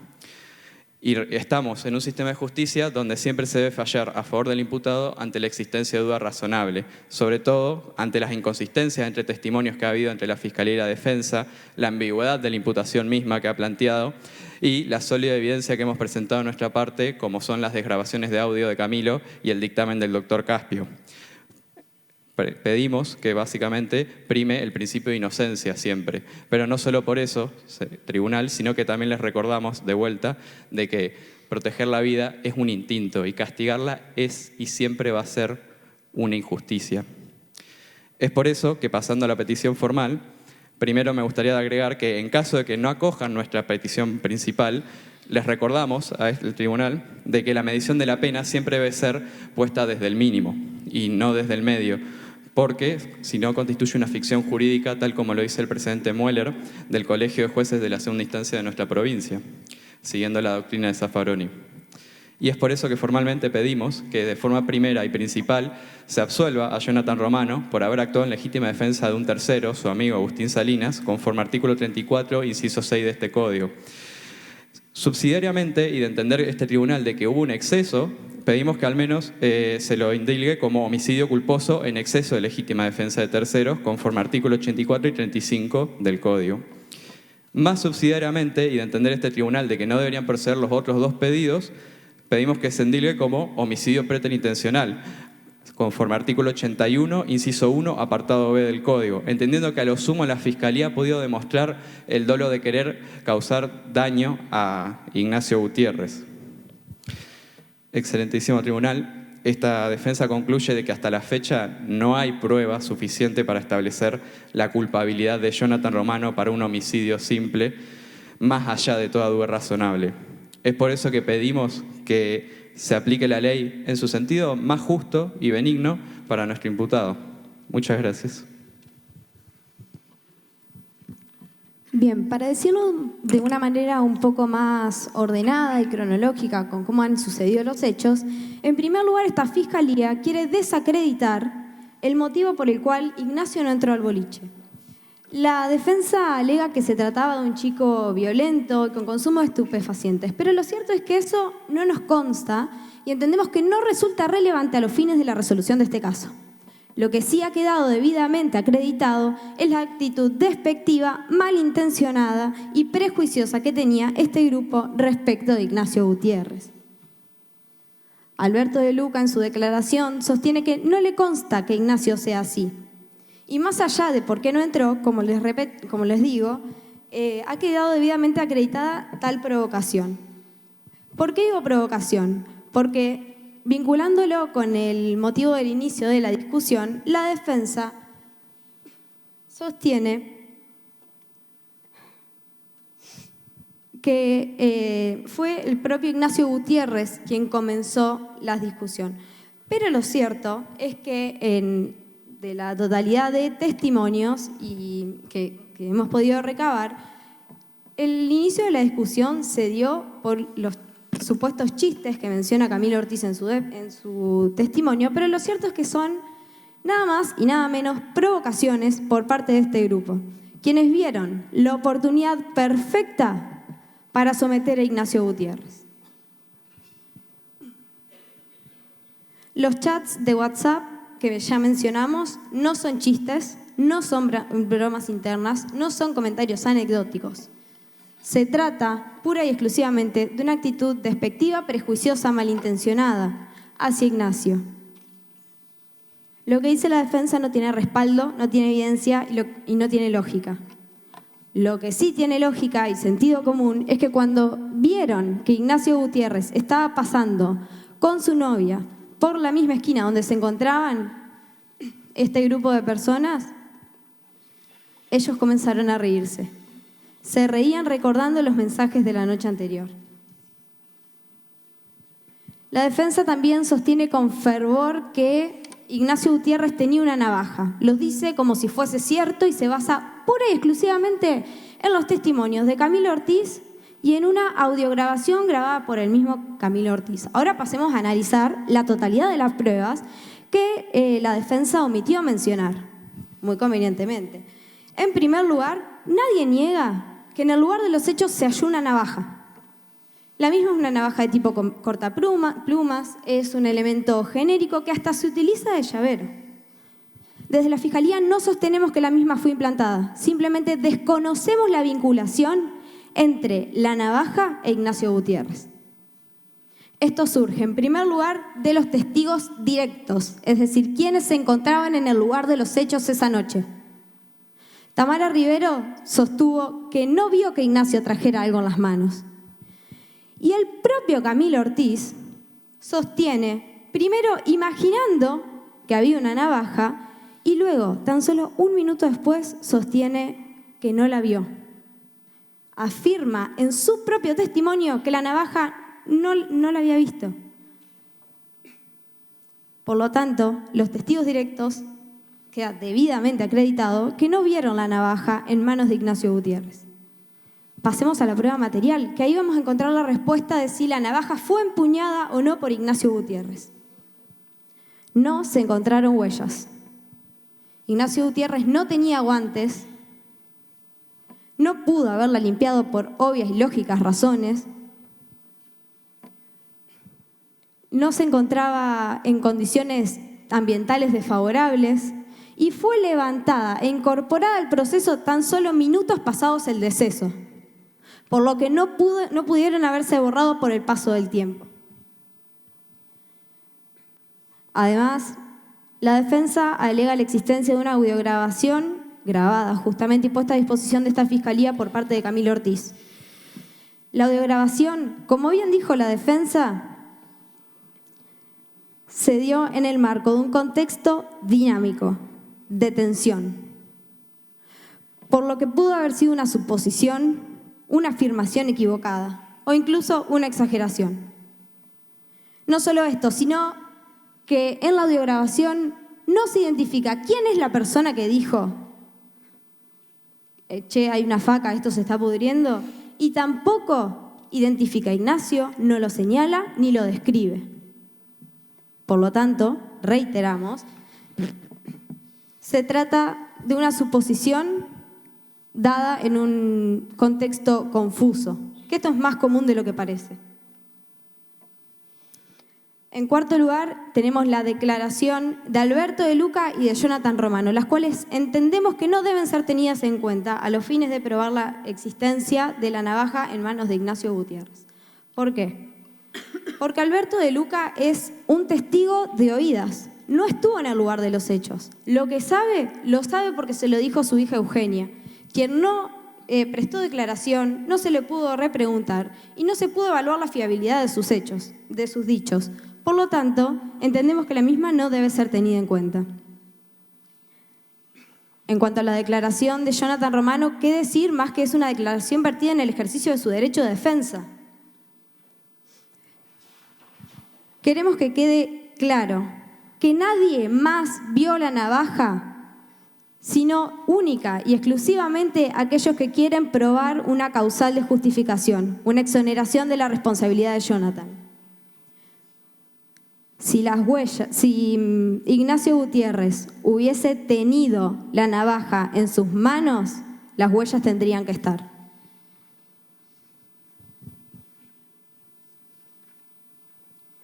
La defensa sostiene, intenta justificar la intervención de Jonathan Romano como sosteniendo que Ignacio Gutiérrez estaba armado o que se resistía, lo cual no resiste el menor análisis lógico probatorio.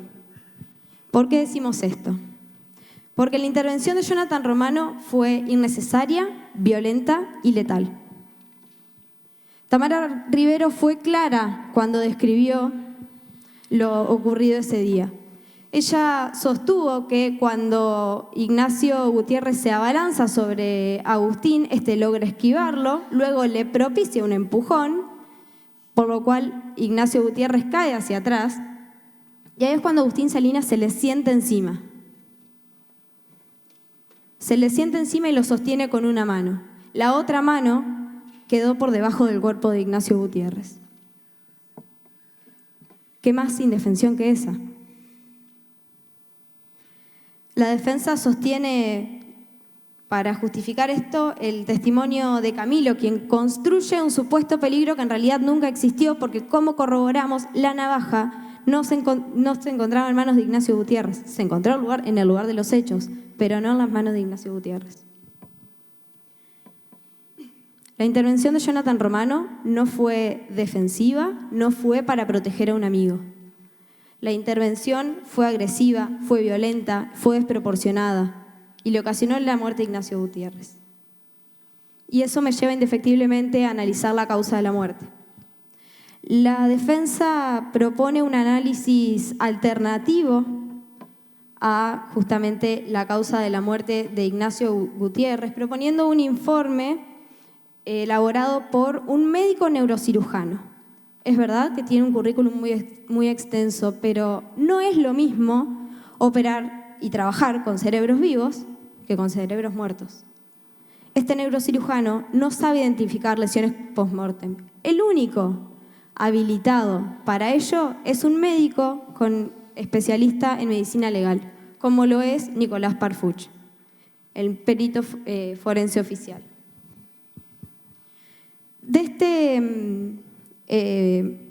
Del informe alternativo que propone la defensa surge que Ignacio Gutiérrez cae de espaldas y a raíz del golpe con el suelo se produce un golpe contra golpe, lo que le produce tanto una lesión en la parte posterior de la cabeza como en la parte frontal. Sin embargo, Nicolás Parfuch fue claro cuando sostuvo. Permiso.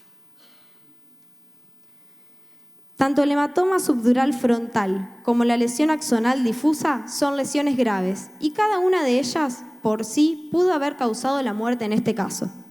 La lesión en el lóbulo frontal se asocia a los golpes recibidos en la zona facial. La lesión axonal difusa, por su parte, cuando no ha sido precedida por varios días de evolución, como es el presente caso, está más asociada a una violenta torsión del cuello, como la que podría haber producido el golpe en la mejilla y pómulo antes referido. Esto, en palabras simples,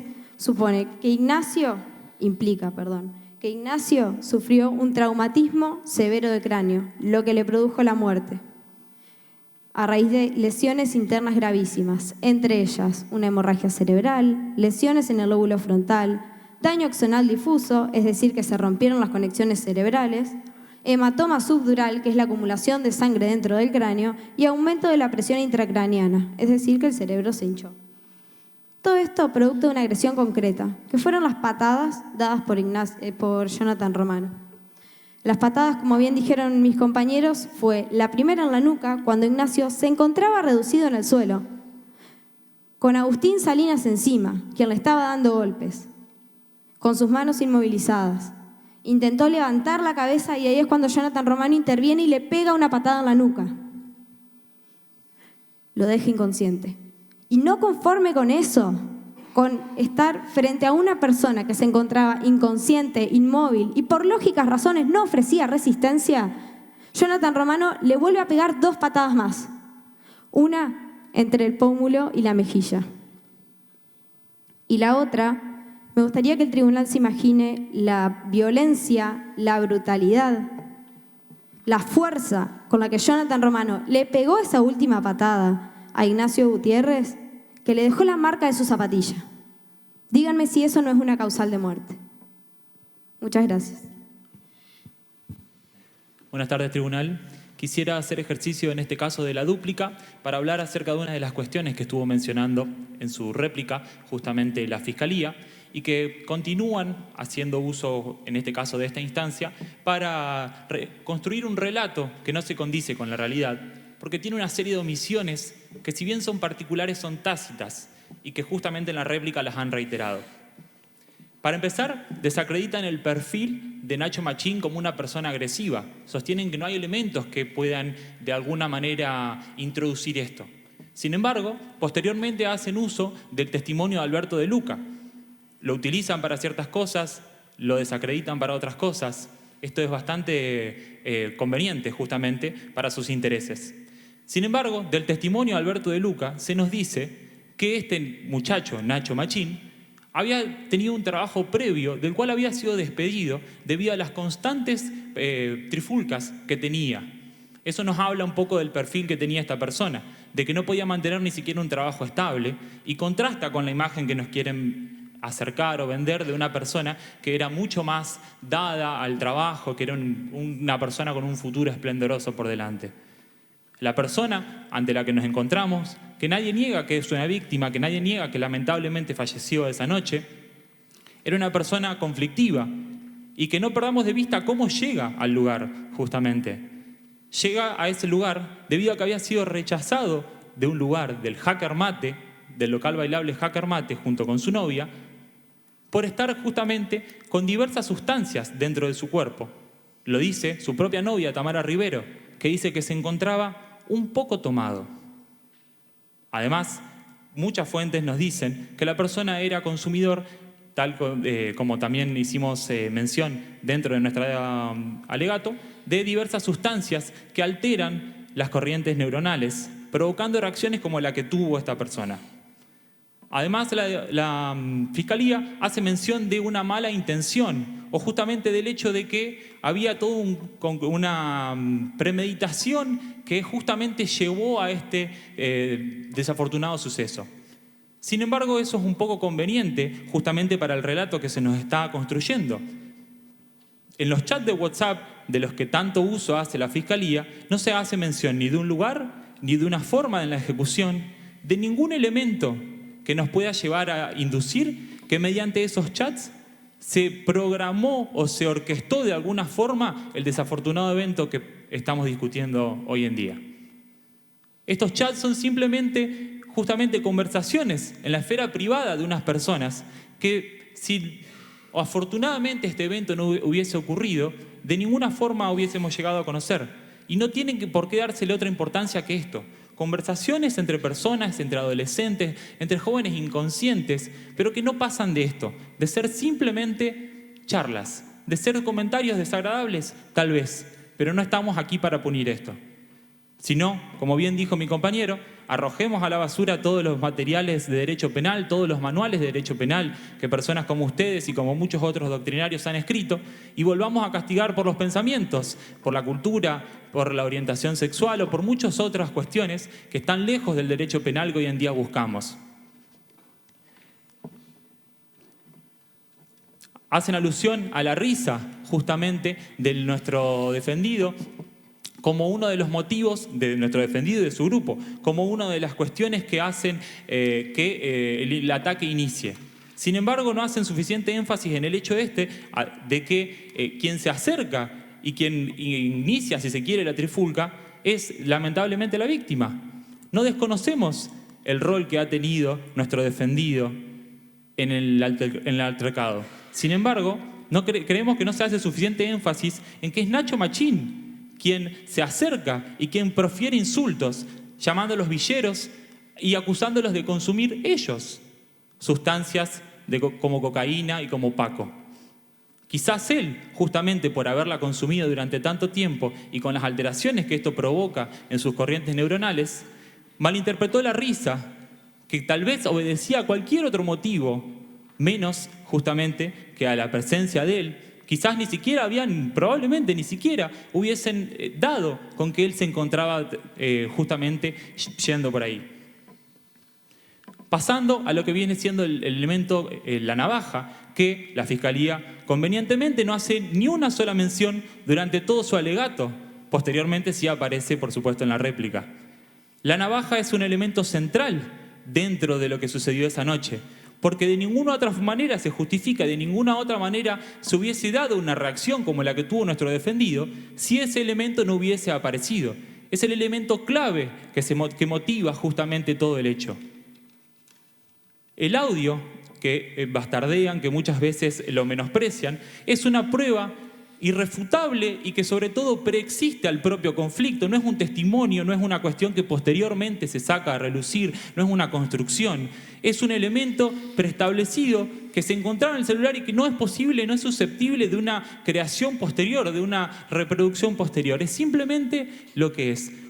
Más allá de que sea confuso, por supuesto, porque es un altercado, porque es una cuestión donde había nerviosismo, donde había conflicto, se extrae claramente la presencia de este elemento, la denominada faca, que es un término coloquial para denominar justamente una hoja cortaplumas como la que posteriormente se encontró.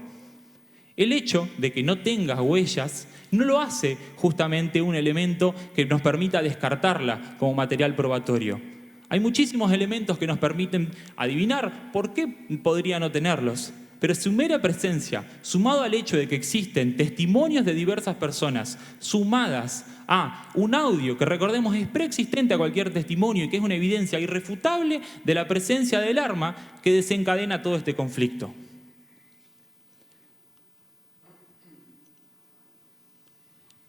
Con respecto a lo que es el análisis de la causa de la muerte y la teoría que nosotros proponemos, el profesional al cual hemos recurrido, el doctor Caspio, no es ningún improvisado y no es una persona que no esté habituada a ver casos de este tipo.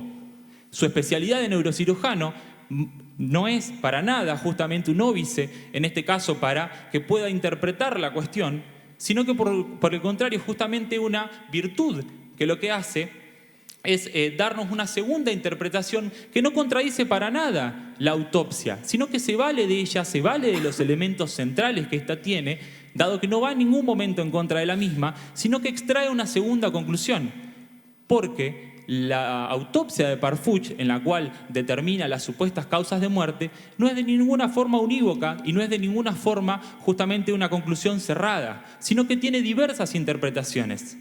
La que nosotros proponemos no es ni menos ni más, pero creemos que es justamente la acertada y la más realista de lo que pudo haber pasado. No nos olvidemos que más allá de toda la violencia que dicen que nuestro defendido ha puesto justamente en este acto agresivo, más allá de toda esa violencia, de toda esa vehemencia, de las marcas en la zapatilla, no se produjo ni una sola fractura en el cráneo de la víctima. Eso evidencia que a lo mejor la causa de la muerte, muy probablemente, y estamos en condiciones de afirmar, no fueron esas dichosas patadas, que no negamos que se hubieran proferido, pero que no tuvieron la causa de la muerte. La causa de la muerte fue el fenómeno del golpe contra golpe, producto del primer tropiezo que tiene Nacho Machín, que no obedece más que a su propia torpeza y al hecho de que Agustín Salinas afortunadamente lo esquivó, porque si no, tal vez la víctima sería otra persona en este caso. Lo esquivó propio de su habilidad. Él cayó con este cartel que fortuitamente estaba en ese lugar y el evento continúa desde ese punto. Pero quiero recordar a su vez que la presencia de la hoja siempre estuvo viva en ese momento y que era el peligro del cual intentaba defenderse Jonathan Romano y Agustín Salinas en todo momento. Y que el movimiento de detención y de sentarse encima no era justamente para intentar producirle un mal, sino para detenerlo en su actitud justamente ofensiva para con estos. El movimiento que es descripto es de sujetar para evitar que este sujeto, Nacho Machín, lamentablemente la víctima, sacara de su bolsillo donde retenía la hoja, el cortaplumas, que como decimos es pacífico y es irrefutable el hecho de que allí esté, de que está como una prueba irrefutable.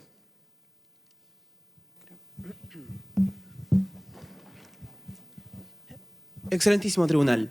Como conclusión a esta dúplica, simplemente aclarar que la Fiscalía en todo momento habla sobre la supuesta violencia desmedida de nuestro acusado y de que la víctima se encontraba en un estado de indefensión y de que Jonathan Romano actuó en todo momento con alevosía. Por lo que entendemos que de tenerse esta por acreditada de parte de la Fiscalía, es lo que deberían haber pedido en la acusación. Excelentísimo tribunal. Esta defensa sostiene con que el único resultado compatible para este caso es la de la absolución de nuestro defendido en cuanto al principio de inocencia determina que se lo debe absolver en cuanto no haya habido una certeza para poder declararlo como culpable. En forma subsidiaria, si el tribunal considera que no debe ser absuelto, entendemos en que se debe aplicar el artículo 35 del Código Penal y que sea condenado por homicidio doloso en exceso de legítima defensa. Y a su vez, de manera aún más subsidiaria, reiteramos que, de no ser también esto factible, se lo deba penar por lo establecido en el homicidio preterintencional. Muchas gracias.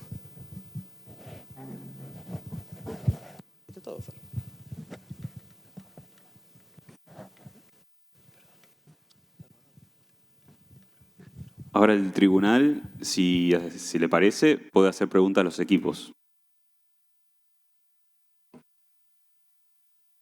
Bueno, hemos convenido un par de preguntas para cada uno de los grupos y la doctora Feijóo va a ser la encargada de formularlas. Comienzo por la parte acusadora, doctor, presidente. Comienzo por la parte acusadora. A la Fiscalía. El tribunal le quiere preguntar si primero se pueden referir concretamente a las pautas individualizadoras o mensuradoras de la pena, a las circunstancias que trae el artículo 41 del Código Penal.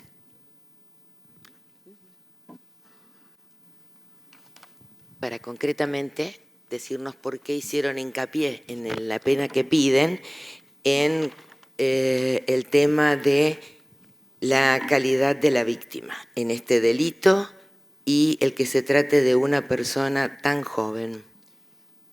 Señora jueza, básicamente voy a destacar lo que nombró mi compañero fiscal al hacer la conclusión. El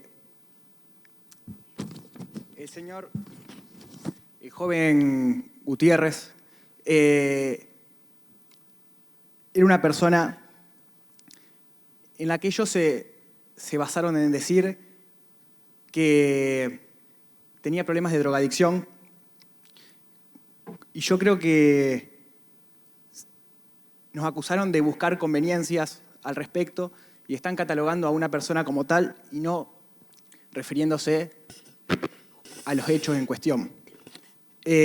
Para hacer la mensuración de la pena nos basamos en que hubo brutalmente 3 patadas. Doctor, por la Fiscalía, Sí. Señor fiscal, hemos escuchado muy bien las circunstancias que ustedes enumeraron, pero les preguntamos, el artículo 41 del Código Penal, las pautas mensuradoras de la pena, ¿a qué refieren en general?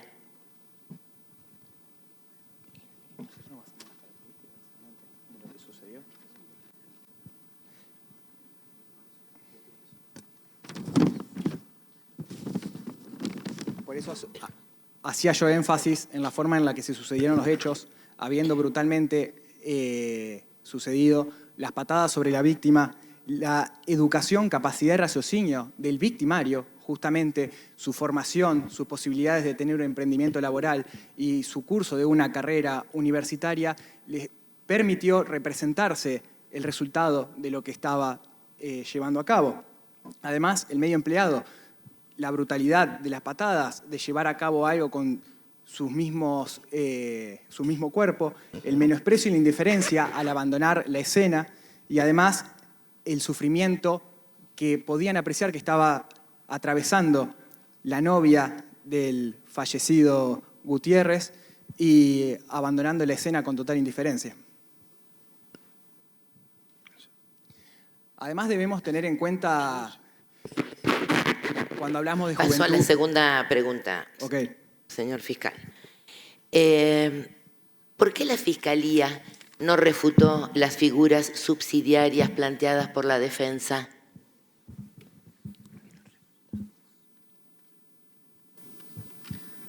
Buenas tardes. Buenas tardes. Creo que fuimos bastante claros cuando explicamos los hechos y cuando sostenemos que creemos que es un homicidio simple con dolo eventual. Por eso es que nosotros no habíamos planteado ningún agravante.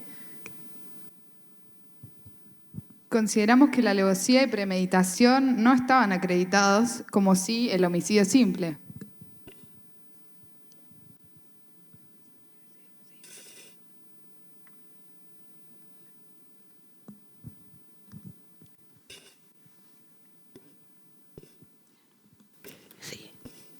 Gracias. Voy a pasar a preguntarle a la defensa, a trasladarle las preguntas de este tribunal. ¿Nos pueden explicar el requisito de la racionalidad en el medio empleado para impedir o repeler una agresión legítima? ¿No lo pueden explicar?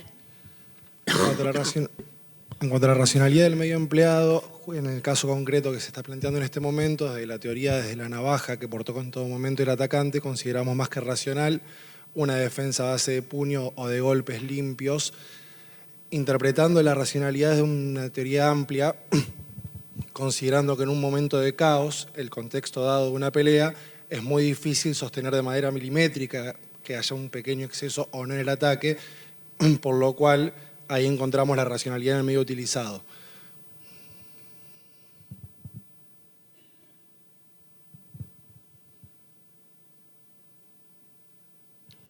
Le trasladamos la segunda pregunta.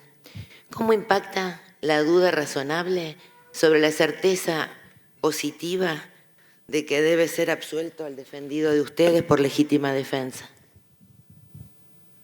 En cuanto a la duda razonable planteada durante todo el caso en la Fiscalía, para empezar, comenzamos de la imputación formal que nos brindaron, que de por sí ya es demasiado amplia y no es concisa, violando de por sí el derecho a la defensa. Y a partir de aquí sostenemos que la Fiscalía en realidad en ningún momento pudo probar concretamente los hechos. Siempre fue a través de cuestiones potenciales, utilizando el verbo en potencia, y a través de todo su alegato siempre fue a ese pequeños indicios que pudieron sostener en base a conveniencia. Incluso durante su alegato refutaron a su propio testigo en un momento. Por ende, en ningún momento se concretó, más allá del baremo de la duda razonable, con certeza absoluta, que nuestro defendido cometió el delito en las pautas que ellos plantean. De aquí que surge siempre la legítima defensa, que me parece que quedó más que demostrado, ya que el ataque inicial fue por parte del fallecido. Sería que reírse no es una provocación entre amigos, ni siquiera pues, se puede deducir de qué se rieron, y a partir de ahí todo condujo a una legítima defensa a un tercero. Bien, muchas gracias. Gracias a ustedes. Muy bien. Bueno, muchas gracias. Ahora el tribunal pasa a deliberar. Se puede retirar acá de esta salita y a continuación se anunciarán los equipos ganadores y los mejores oradores. ¿Dónde tenemos? ¿A dónde? Ahí.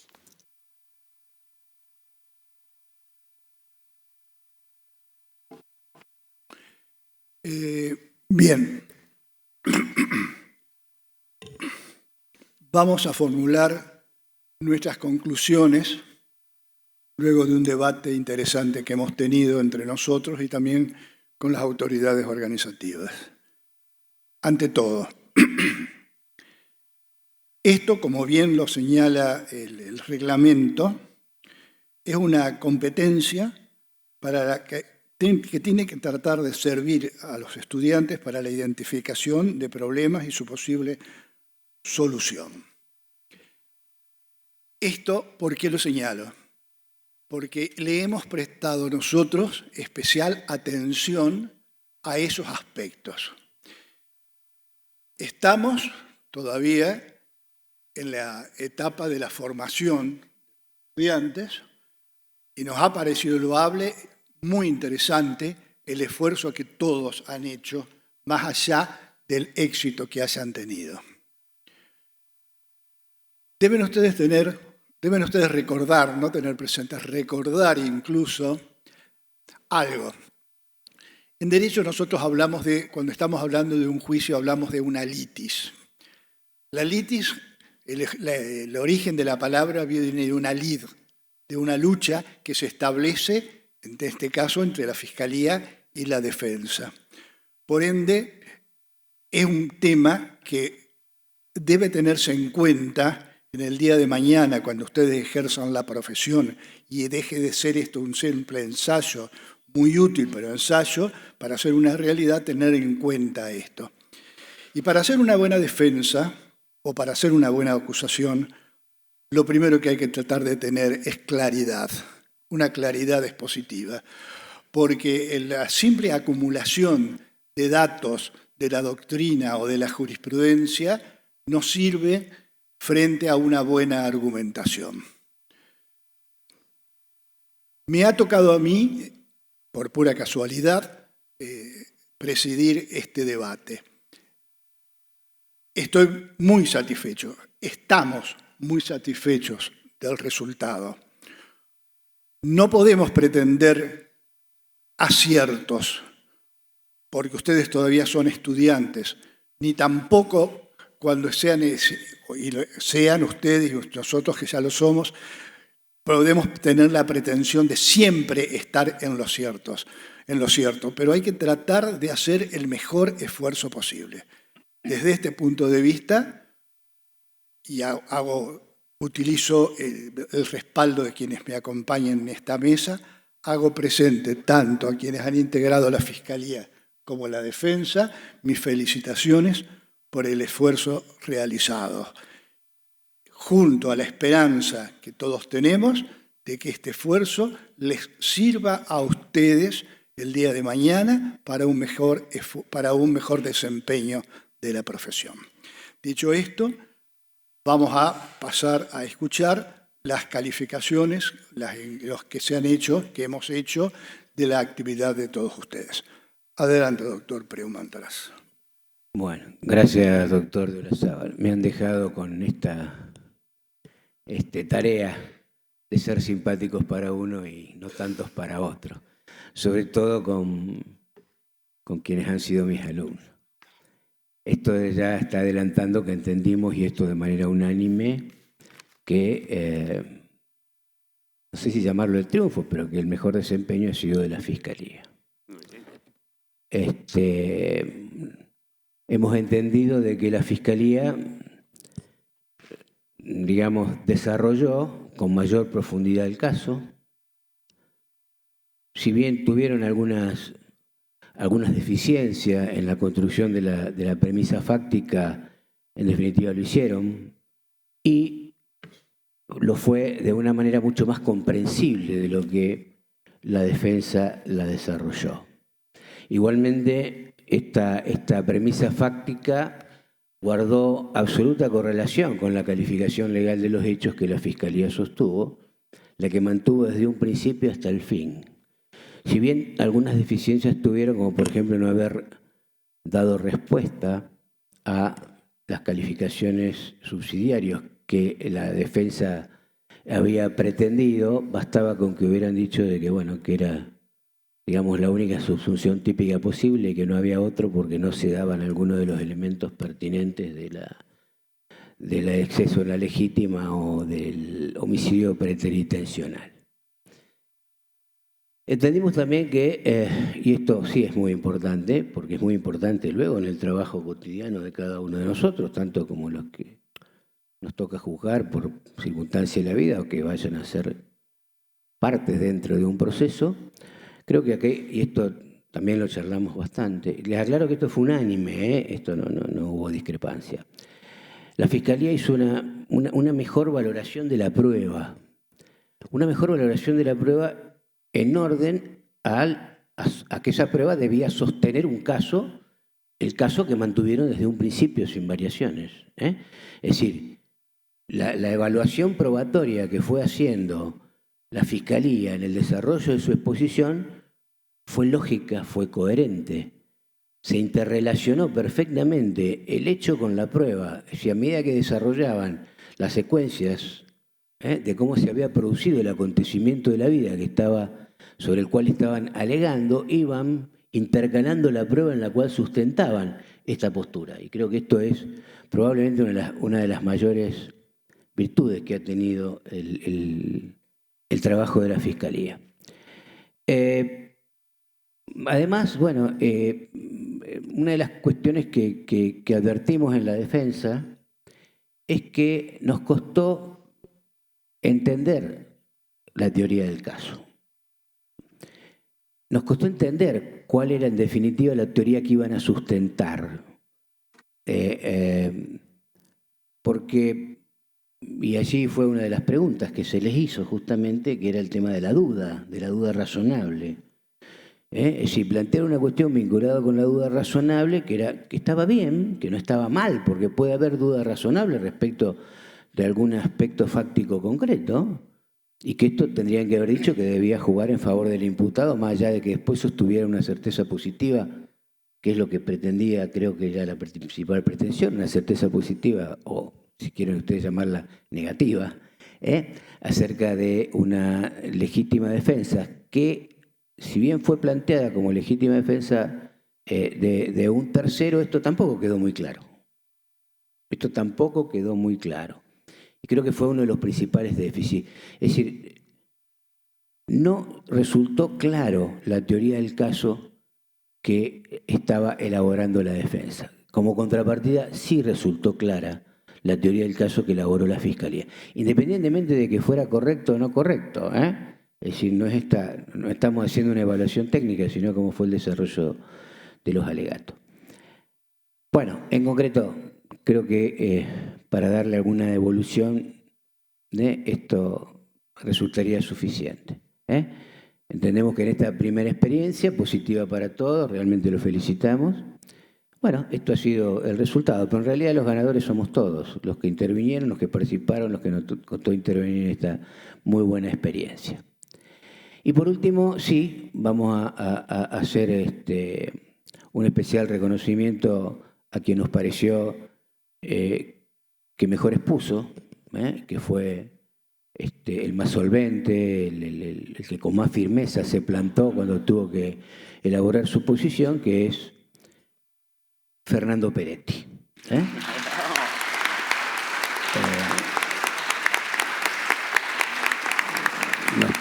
Nos pareció que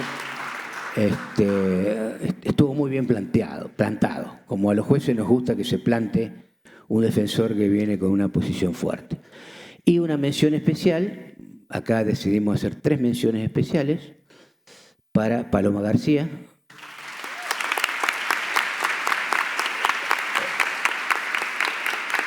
para Santiago Cerini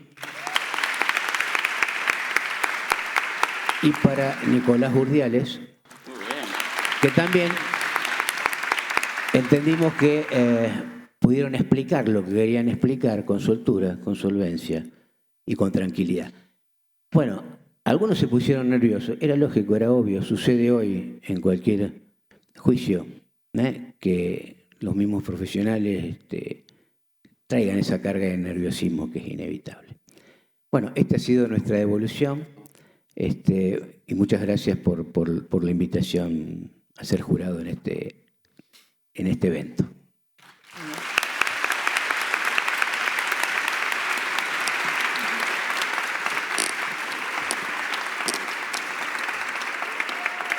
Agradecemos profundamente la participación de todos los equipos, del excelentísimo jurado, de los docentes de cada una de estas cátedras, de las universidades que nos han apoyado. Creo que las palabras hoy sobran, pero nos parece a los que venimos trabajando hace bastante que camino se hace al andar, que hemos escuchado las críticas que tenían los alumnos de la falta de práctica que teníamos en cada una de las materias, y esto, gracias a ustedes que han venido todos desinteresadamente, es lo primero que traemos. Creemos que abogados van a ser los mejores, como dijo el doctor de la Zabaloy. Ha cambiado el paradigma de cómo ejercer. Estamos orgullosos de que los alumnos estén sentados en el importante Paraninfo de nuestra universidad y que nosotros podamos forjar a personas como ustedes que seguramente van a hacer de todo esto un mejor lugar. Gracias.